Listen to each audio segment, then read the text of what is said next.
आज की कक्षा में आप सभी का स्वागत है। आज की कक्षा में हम रेखाएं एवं कोणों की एनसीईआरटी प्रश्नावली 6.2 देखेंगे। ये हमारा अस्वीकरण है। तो आज की कक्षा में हम प्रश्नावली 6.6 के प्रश्नों का हल करेंगे। तो ये है हमारा प्रश्न पहला।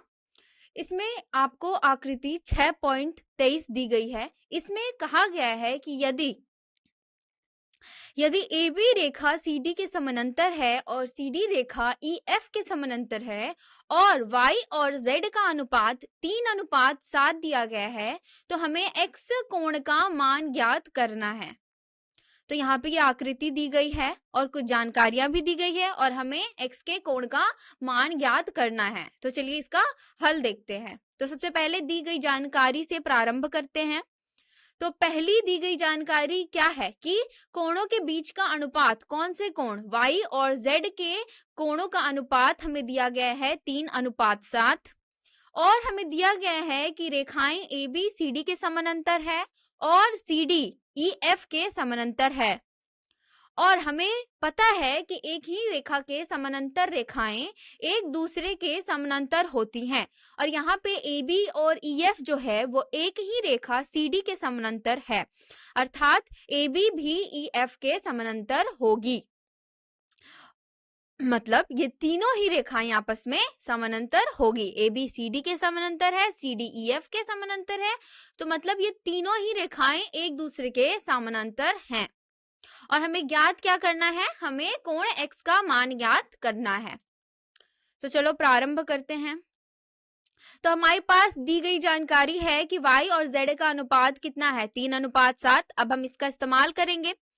तो मान लीजिए Y और Z के बीच का एक उभयनिष्ठ अनुपात A है। Y और Z का अनुपात अगर 3:7 है, इसका मतलब क्या है कि Y बटे Z है 3/7। तो और Y का मान अगर 3x1 मान लेते हैं और Z का मान हम 7x1 मान लेते हैं, तो A और A कट जाता है और Y और Z का जो अनुपात है वो 3:7 आ जाता है। तो हमने मान लिया कि उनके बीच का जो उभयनिष्ठ अनुपात है जो कट जाता है वो अनुपात A है। तो हम यहाँ से कह सकते हैं कि Y को 3x1 कह सकते हैं और Z को 7x1 कह सकते हैं, क्योंकि Y और Z का बीच का जो उभयनिष्ठ अनुपात है उसे हमने माना है और हमें दोनों के बीच का अनुपात गिवन है 3:7। तो इसका मतलब हम Y को 3x और Z को 7x कह सकते हैं। अब यहाँ पे इस आकृति में आप देख सकते हैं कि एक तिर्यक रेखा AB और EF को काट रही है और X और Z जो हैं वो एकांतर अंतःकोण है। जब AB और CD को एक तिर्यक रेखा काट रही है, तिर्यक रेखा किसे कहते हैं? जो दो रेखाओं या एक से ज्यादा रेखाओं को अन्य बिंदुओं पे काटती है, उन्हें हम तिर्यक रेखा कहते हैं। तो यहाँ पे एक तिर्यक है जो AB और CD को काट रही है। अब तो बनने वाले एकांतर अंतःकोण कौन कौन से हैं? X और Z जो है वो बनने वाले एकांतर अंतःकोण हैं और एकांतर अंतःकोणों का मान बराबर होता है। तो इसका मतलब है कि X का जो मान होगा वो Z के मान के बराबर होगा। तिर्यक रेखा समानांतर रेखाओं AB और CD को भी काट रही है। अब वही तिर्यक रेखा AB और CD को भी काट रही है और हम जानते हैं कि तिर्यक रेखा के एक ही ओर के कोणों का योग 180 डिग्री होता है।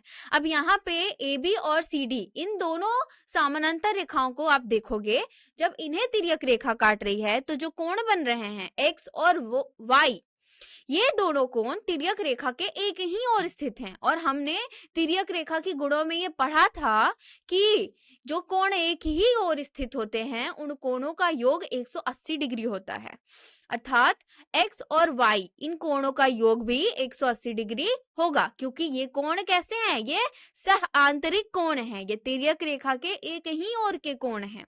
इसलिए हमने लिख दिया कि X जोड़ Y कितना होगा? 180 डिग्री। और हम पिछले ये देख चुके हैं कि Z जोड़ Y भी कितना होगा? 180 डिग्री। क्योंकि x और z का मान तो बराबर था, जो हमने अभी पीछे देखा, जो कि AB और EF समानांतर रेखाओं के कारण हो रहा था, जिसमें हमने कहा था कि x और z कोण का मान बराबर होगा। अब हमने क्या किया, x जोड़ y बराबर 180 डिग्री के समीकरण में x को z से हटा दिया, तो हमें क्या मिला, z जोड़ y बराबर 180 डिग्री। जब हमने x को z से बदल दिया, अब x तो z के बराबर ही है, तो उसे हम बदल सकते हैं। तो यहाँ से हमें यह भी मिलता है कि z जोड़ y जो है वो 180 डिग्री के बराबर है। अब z जोड़ y में a के पदों में y और z के मानों को प्रतिस्थापित करेंगे हम, क्योंकि z और y का अनुपात हमें दिया हुआ था, तो हमने z और y इन दो चरों को एक ही चर में व्यक्त किया था, a में। तो अब हम z और y को a में प्रतिस्थापित कर सकते हैं इस समीकरण में। तो क्योंकि हमें पता है कि अनुपात के कारण, y और z के अनुपात के कारण y का मान 3 गुणे a है और z का मान 7 गुणे a है, जो हम पहले से ही मान चुके हैं।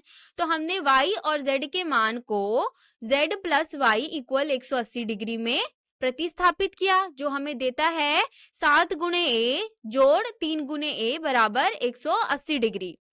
जब हम बाएं पक्ष को जोड़ेंगे तो हमें क्या मिलता है, 10 गुणे a जो बराबर है 180 डिग्री के। और यहाँ पे जब हमने 10 से विभाजित किया दोनों तरफ, तो हमें क्या मिलता है, a का मान हमें मिलता है 18 डिग्री के बराबर। अब हमें a का मान पता चल गया और y और z को हमने a में व्यक्त किया था, तो अब हम a का मान उस y और z में डालेंगे तो हमें y और z का मान भी पता चल जाएगा, क्योंकि हमने a का मान प्राप्त कर लिया। तो x का मान ज्ञात करते हैं। अब x का मान क्या था, x का मान z के ही बराबर था, क्योंकि x और z एकांतर अंतःकोण थे और एकांतर अंतःकोण बराबर होते हैं, तो x का मान z के बराबर ही होगा। अब हमने z को क्या माना था, हमने z को 7 गुणे a माना था, इसलिए x भी 7 गुणे a होगा। अब a का मान हमें प्राप्त हुआ है 18 डिग्री, तो a का मान हम जब x के मान में डालेंगे तो हमें क्या मिलेगा, x बराबर 7 गुणे 18 डिग्री। तो यहां से हमें मिलता है x बराबर 126 डिग्री। तो हमने x का मान प्राप्त कर लिया और प्रश्न में हमसे x का मान ज्ञात करने को ही कहा गया था। तो हमारा पहला प्रश्न यहाँ समाप्त हुआ। अब हम अगले प्रश्न को देखते हैं। अब अगले प्रश्न में आपको दी गई है आकृति 6.24 और इसमें कहा गया है कि यदि AB CD के समानांतर है और EF लंबवत है CD के और कोण GED का मान 126 डिग्री है, तो हमें कोण AGE का मान, कोण GEF का मान और कोण FGE का मान ज्ञात करना है। तो चलिए हम इसका हल देखते हैं। तो दी गई जानकारी क्या है, हमारे पास दो समानांतर रेखाएं दी गई हैं जो हैं AB और CD। रेखा EF जो है वो CD पर लंबवत है। दूसरी जानकारी हमें ये दी गई है कि रेखा EF CD पर लंबवत है। कोण GED का मान भी हमें 126 डिग्री दिया गया है और हमें कोण AGE, कोण GEF और कोण FGE का माप ज्ञात करना है। हमें 3 कोणों का माप ज्ञात करना है। तो चलिए प्रारंभ करते हैं माप ज्ञात करना। सबसे पहले हम कोण GEF का माप ढूंढेंगे। अब EF CD पर लंब है, कोण FED का मान क्या होगा, 90 डिग्री, क्योंकि वो कोण एक समकोण है। क्योंकि EF CD पर लंबवत है यानी कि 90 डिग्री का कोण बनाती है EF CD के साथ। तो हमारा जो कोण FED हुआ वो एक समकोण हुआ, अर्थात 90 डिग्री का कोण हुआ। अब हम जानते हैं कि कोण GED, GEF और FED से मिलकर बना है। तो जो GED कोण है वो आप देखो, वो दो आसन्न कोणों GEF और FED से मिलकर बना हुआ है। इसलिए हम कोण जीईडी को कोण जीईएफ और कोण एफईडी के योग के बराबर व्यक्त कर सकते हैं। अब कोण एफईडी एक समकोण है, अर्थात उसका मान 90 डिग्री है, और कोण जीईडी का मान 126 डिग्री प्रश्न में दिया गया है। तो हमने इन मानों को समीकरण में डाला, जो हमें देता है कि 126 डिग्री बराबर होगी कोण जीईएफ जोड़ 90 डिग्री के, और यहाँ से हमें कोण जीईएफ का माप पता चल गया, जो है 126 डिग्री घटाओ 90 डिग्री, जो बराबर है 36 डिग्री के। तो हमने कोण जीईएफ का माप पता लगा लिया, जो कि हमें प्रश्न में बोला गया था। और भी दो कोणों का माप पता लगाना है, तो चलिए हम आगे और भी बाकी के दो कोणों का मान ज्ञात करते हैं। तो अब कोण एजीई ढूंढते हैं। अब रेखा एबीसीडी के समानांतर है, जो गिवन है प्रश्न में हमें कि रेखा जो AB है वो CD के समानांतर है, और GE एक तिर्यक रेखा है। इससे कोण AGE और GED एकांतर अंतःकोण बने। अब जो तिर्यक GE है और दो रेखाएं AB और CD से दो जो एकांतर अंतःकोण बने, वो कौन से हैं? वो हैं कोण AGE और GED।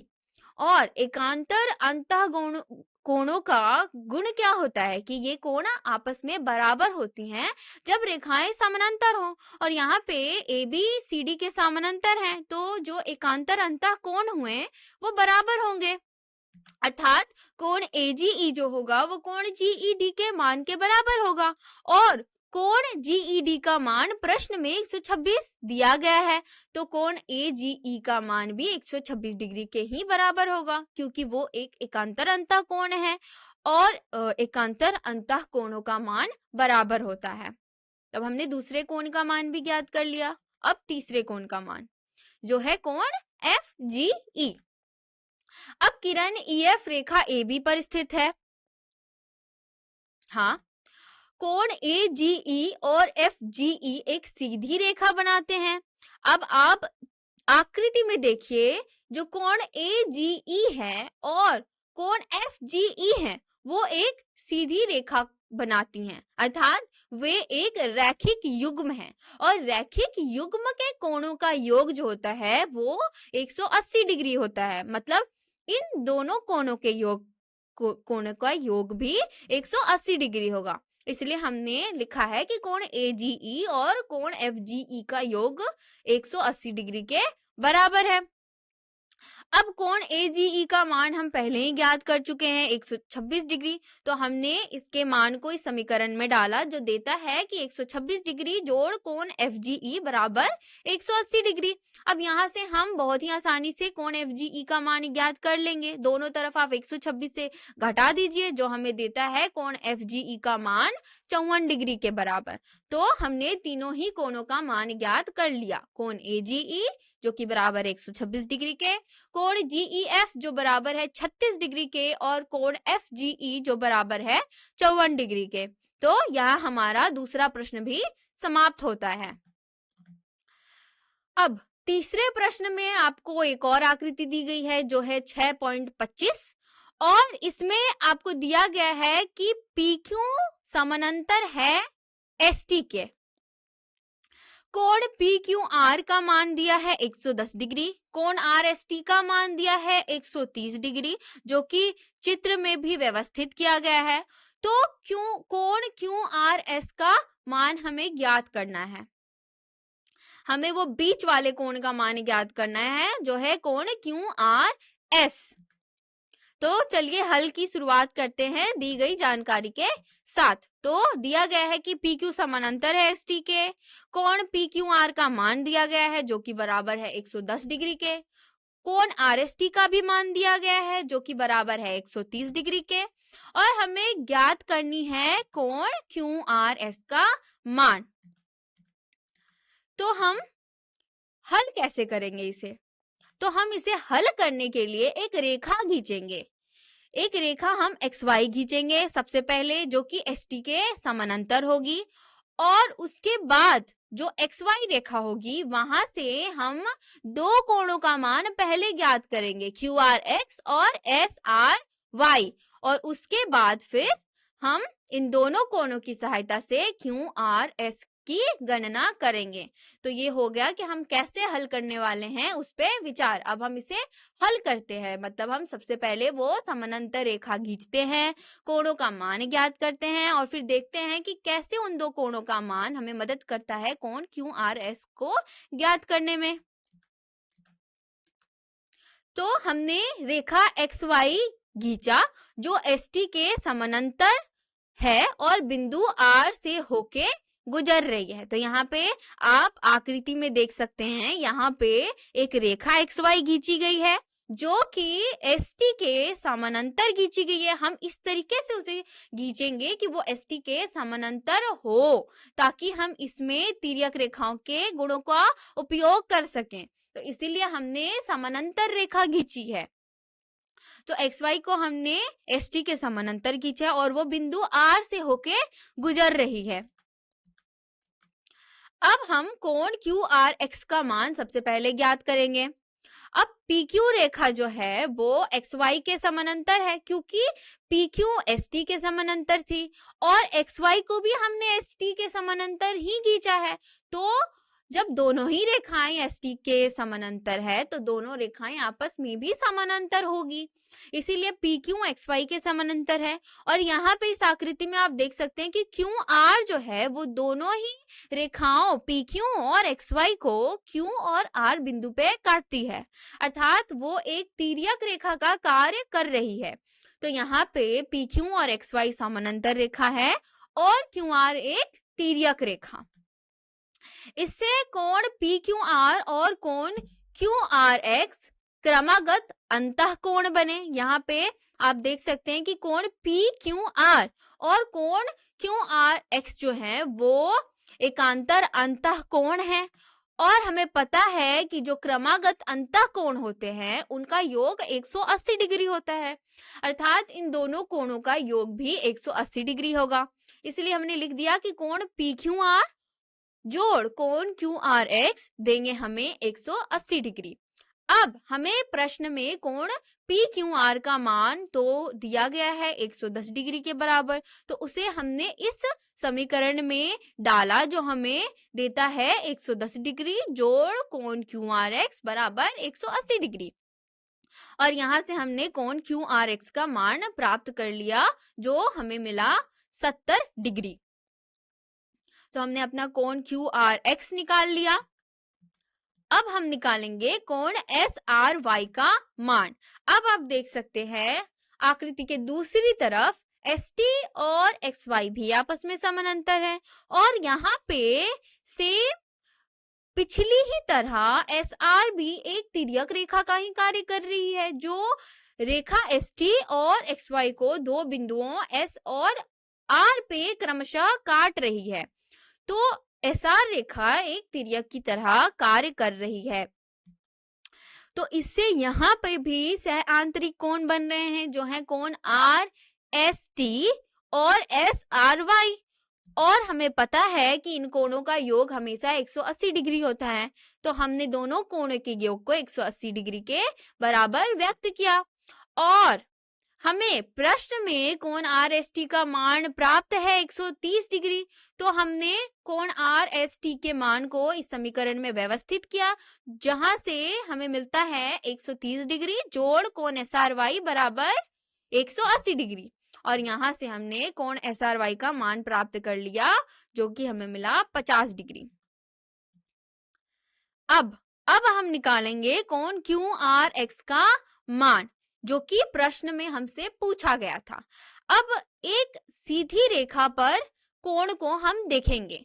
यहाँ पे XY जो है वो एक सीधी रेखा है और ये सीधी रेखा किन कोणों से मिलकर बनी है? कोण QRX, कोण QRS और कोण SRY, इन तीनों कोणों से ये सीधी रेखा XY बनी है और एक सीधी रेखा पर बने कोणों का योग हमेशा 180 डिग्री होता है, क्योंकि एक सीधी रेखा 180 डिग्री का मान व्यक्त करती है। तो इसीलिए इन तीनों कोणों का योग जो होगा वो 180 डिग्री के बराबर होगा। तो इसीलिए हम ये लिख सकते हैं कि कोण QRX जोड़ कोण QRS जोड़ कोण QSRY, कोण SRY बराबर 180 डिग्री।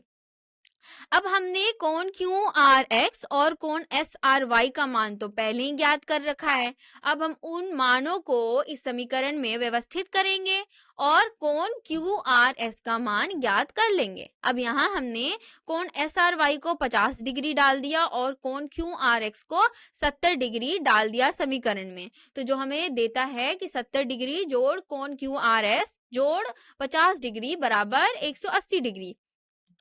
और यहाँ से हमें मिलता है कोण QRS बराबर 180 डिग्री घटाओ 120 डिग्री, जो कि देता है 60 डिग्री। तो कोण QRS का मान हमें 60 डिग्री प्राप्त हुआ, जो कि हमसे प्रश्न में पूछा गया था। तो इस तरीके से तीसरा प्रश्न का हल भी समाप्त हुआ। तो अब हम देखेंगे अपना चौथा प्रश्न।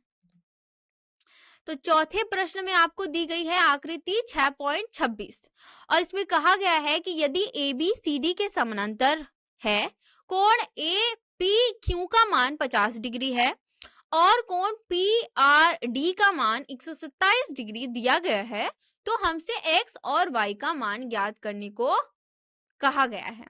आप इस आकृति में देख सकते हो कि X और Y कहाँ पे हैं ये भी बताया गया है और आपसे X और Y का मान पूछा गया है, तो हमें उन कोणों का मान ज्ञात करना है। तो हल में हम सबसे पहले दी गई जानकारी को लिखते हैं। तो हमें दो कोणों का मान दिया गया है APQ और PRD, जो कि क्रमशः 50 डिग्री और 127 डिग्री हैं और हमें ज्ञात क्या करना है X और Y का मान। अब X क्या है, कोण PQR है X, और Y क्या है, कोण QPR। तो हम इन दोनों कोणों का मान ज्ञात करेंगे। तो सबसे पहले हम X का मान ज्ञात करते हैं। अब यहाँ पे AB और CD समानांतर रेखाएं हैं और PQ एक तिर्यक रेखा है। PQ एक तिर्यक रेखा है जो दोनों को काट रही है, दोनों समानांतर रेखाओं को काट रही है। और हम जानते हैं कि जब ये तिर्यक दोनों समानांतर रेखाओं को काट रही है तो ये एकांतर अंतःकोण बनाते हैं। अब वे एकांतर अंतःकोण कौन कौन से हैं, कोण APQ और कोण PQR। और एकांतर अंतःकोणों का मान बराबर होता है जब रेखाएं समानांतर होती हैं।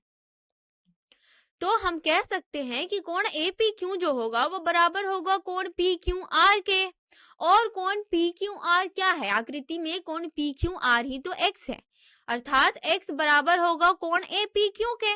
और APQ का मान हमें प्रश्न में 50 डिग्री दिया गया है, मतलब हमने X का मान प्राप्त कर लिया 50 डिग्री के बराबर। अब हमें Y का मान ज्ञात करना है। हम देख सकते हैं यहाँ पे कि वही समानांतर रेखाएं AB और CD हैं और यहाँ पे तिर्यक हम PR को मान रहे हैं। PR भी एक रेखा ऐसी है जो दोनों रेखाओं AB और CD को काटती है।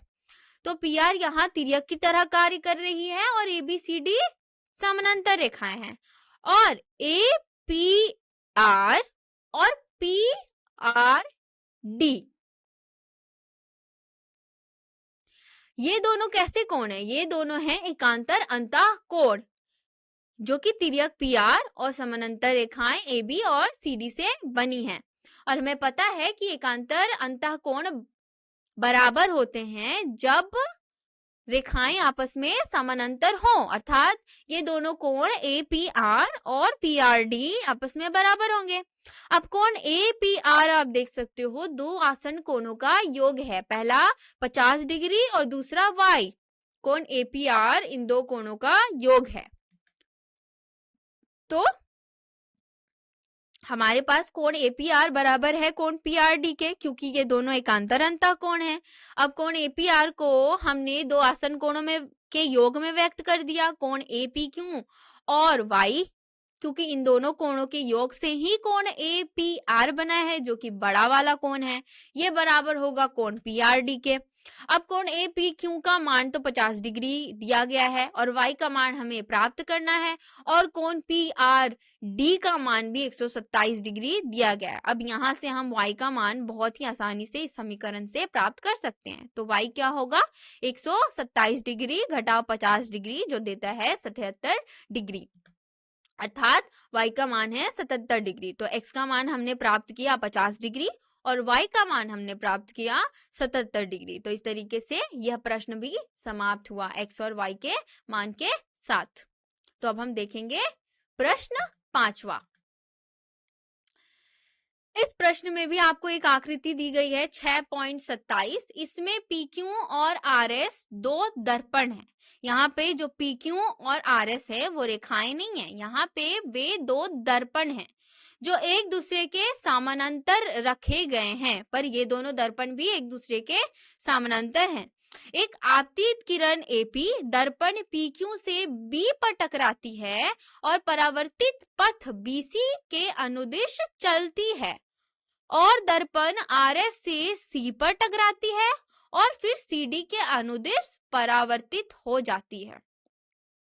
मतलब कि जो किरण AB है वो आपतित किरण है जो दर्पण PQ से B पर टकराती है, फिर परावर्तित होती है, और BC आपतित है दूसरे दर्पण RS के लिए और वो C बिंदु पर दूसरे दर्पण से टकराती है और CD से परावर्तित होती है, CD पथ से परावर्तित होती है। और हमें प्रमाण करना है कि AB जो है वो समानांतर होगी CD के। मतलब किरण AB को हमें किरण CD के समानांतर प्रमाण करना है। मतलब PQ दर्पण के लिए जो आपतित किरण है और RS दर्पण के लिए जो परावर्तित किरण है, हमें उन दोनों को समानांतर प्रमाण करना है। तो चलिए हल देखते हैं। दिया गया है हमें प्रश्न में कि PQ RS के समानांतर है। आपतित किरण AB दर्पण PQ से B पर टकराती है। मतलब पहले दर्पण PQ से AB बिंदु B पर टकराती है और परावर्तित किरण BC, अब जब वो B पे टकरा रही है तो वो BC पथ से परावर्तित हो रही है। अब ये परावर्तित किरण जो है वो दूसरे दर्पण RS से C पर टकराती है। मतलब वो RS दर्पण के लिए एक आपतित किरण का काम करती है और वो उससे C पर टकराती है और फिर CD से वो चली जाती है।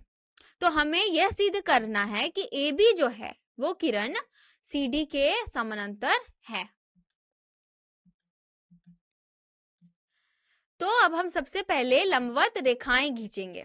हमने दो रेखाएं BE और CF खींचा जो क्रमशः दर्पण PQ और RS के लंबवत है। अब आप इस आकृति में देख सकते हैं, इसमें हमने दो लंबवत रेखाएं खींची है, BE और CF। BE जो है वो दर्पण PQ के लंबवत है, अर्थात PQ के साथ 90 डिग्री का कोण बना रही है, और RS जो है वो और CE जो है वो दूसरे दर्पण RS के लंबवत है।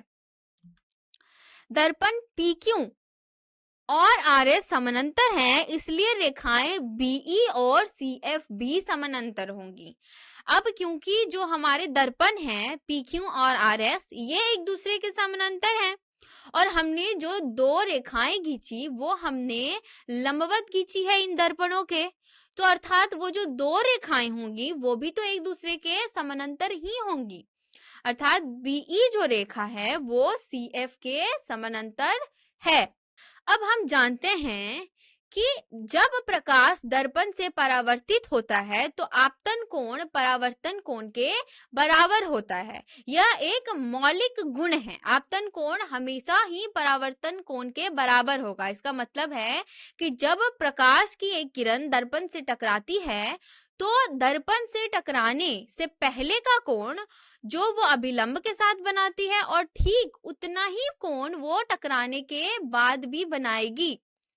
मतलब अभिलंब के साथ बनाने वाला उसका पहले का कोण और बाद का कोण दोनों ही बराबर होगा। मतलब आपतन कोण और परावर्तन कोण दोनों बराबर होगा। अब दर्पण PQ के लिए BA आपतित किरण है और BC परावर्तित किरण है। मतलब BA जो है वो आने वाली किरण है जो आके दर्पण से टकराएगी और BC जो है वो जाने वाली किरण है जो दर्पण से टकरा के वापस लौट रही है। तो ये कोण क्या बना रही हैं? तो ये बीई के साथ क्या कोण बना रही है? कोण 1 और कोण 2 बना रही हैं। यहाँ पे जो कोण 1 है वो आपतन कोण है, क्योंकि वो आपतित किरण के साथ बनाया गया कोण है, इसलिए वो एक आपतन कोण है। और कोण 2 जो है वो परावर्तन कोण है, क्योंकि वो परावर्तित किरण के साथ बनाया गया कोण है। और हमें पता है कि आपतन कोण परावर्तन कोण के बराबर होगा परावर्तन के नियम के अनुसार। इसीलिए PQ दर्पण के लिए जो आपतन कोण है कोण 1 ये बराबर होगा परावर्तन कोण के कोण 2 के। तो कोण 1 बराबर होगा कोण 2 के। अब दूसरे दर्पण RS के लिए जो आपतित किरण है, जो आने वाली किरण है, जो आके टकराएगी अभिलंब से, वो है BC। और जो परावर्तित किरण है, मतलब जो लौट जाने वाली किरण है, वो है CD। और वो लंब के साथ जो कोण बनाती हैं वो है कोण 3। जो आपतित किरण कोण बना रही है वो है कोण 3 और ये कोण है आपतन कोण। और जो जाने वाली किरण अर्थात परावर्तित किरण जो लंब के साथ कोण बना रही है वो है कोण 4 जो है परावर्तन कोण। और परावर्तन के नियम के अनुसार दर्पण RS पर अगर हम परावर्तन का नियम लगाएंगे तो उसके अनुसार आपतन कोण बराबर होगा परावर्तन कोण के, मतलब कोण 3 जो होगा वो बराबर होगा कोण 4 के। तो अभी तक हमें प्राप्त है कोण 1 बराबर है कोण 2 के और कोण 3 बराबर है कोण 4 के। अब कोण ABC जो है, कोण ABC जो है वो कोण 1 और कोण 2 से मिलकर बना हुआ है। आप आकृति में देख सकते हो कि कोण 1 और कोण 2 को जब आप जोड़ोगे, इन दो आसन कोणों को जब आप जोड़ते हो तो आपको मिलेगा कोण ABC। उसी तरीके से जो DCB कोण है वो दो आसन कोण कोण 3 और कोण 4 से मिलकर बना है।